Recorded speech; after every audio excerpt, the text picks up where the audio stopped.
ভালো লাগে না। মুড়ি দেব?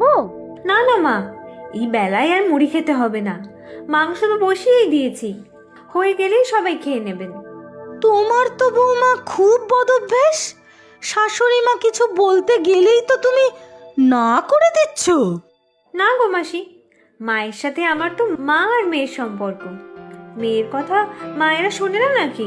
কিন্তু চা তো শেষ হয়ে গিয়েছে সবার, বেগুনি তাহলে তো শুধু শুধু খেতে হবে। তা কেন, আমি তো দুধ গরম করতে বসিয়ে দিয়েছি, কফি করে দেবো না হয়, কফি আর বেগুনি। আহারে, বাড়িতে যে কত কফি খায় সে আমার ঢের জানা আছে। ইস, তোর মতো নাকি রে, তুই তো পরের পয়সায় জুতোর বাড়িও খেতে রাজি হয়ে যাস। কি কি বললে? এত বড় কথা? না, আমি থাকবই না, এক্ষুনি চলে যাব। পারুল, পারুল, দে দে, আমার ব্যাগটা বার করে দে, চলেই যাব, আমি চলেই যাব। উফ, বাবা রে বাবা, তোমাদের দুজনকে নিয়ে আর পারি না, দেখা হলেই শুধু ঝগড়া আর ঝগড়া। এই নাও তোমার কফি। না, খাবো না, আমি এক্ষুনি চলে যাব। তা গেলে যা না, এতবার বলার কি আছে? না না, কেউ কোথাও যাবে না, সবাই বসে কফি খাও, তারপর খেয়ে দিয়ে যার যেখানে যাওয়ার যাবে। হাত পুড়িয়ে মাংস রান্না করেছি, খেয়ে যাবে না বললেই হলো। আচ্ছা আচ্ছা, ঠিক আছে, দাও কফি।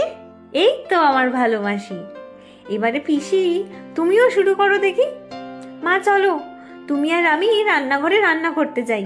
হ্যাঁ বৌমা, সেই ভালো, এরা দুজন এখানে কফি খাক আর মনের সুখে ঝগড়া করুক। কি রে, কেমন জব্দ হলি বল?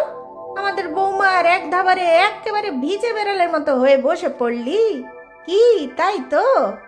সে তুই যাই বলিস, বৌমা কিন্তু বেশ তেজি মেয়ে, অথচ ব্যবহার কত ভালো।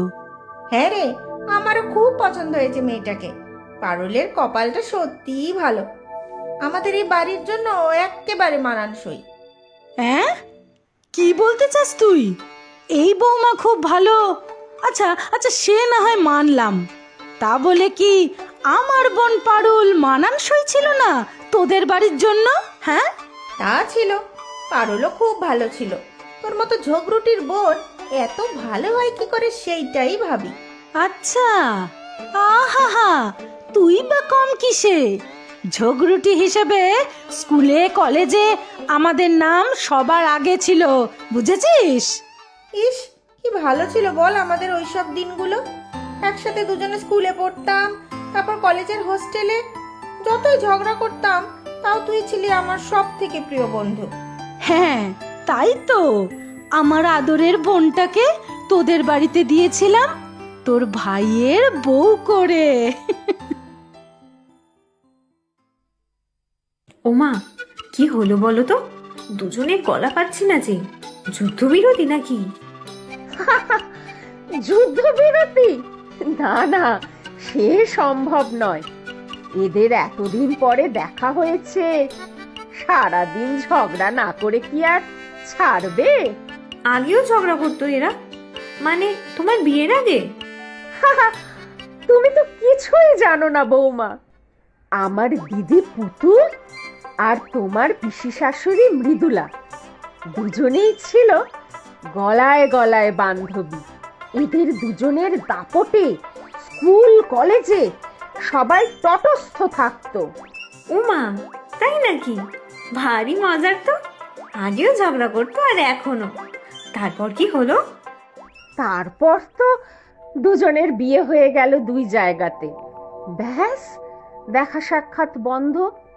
তখন একবার মৃদুলা দিদি আমাদের বাড়িতে আসলো, ব্যাস দুজনে মিলেই যুক্তি করে ফেললো একটা আত্মীয়তা করার।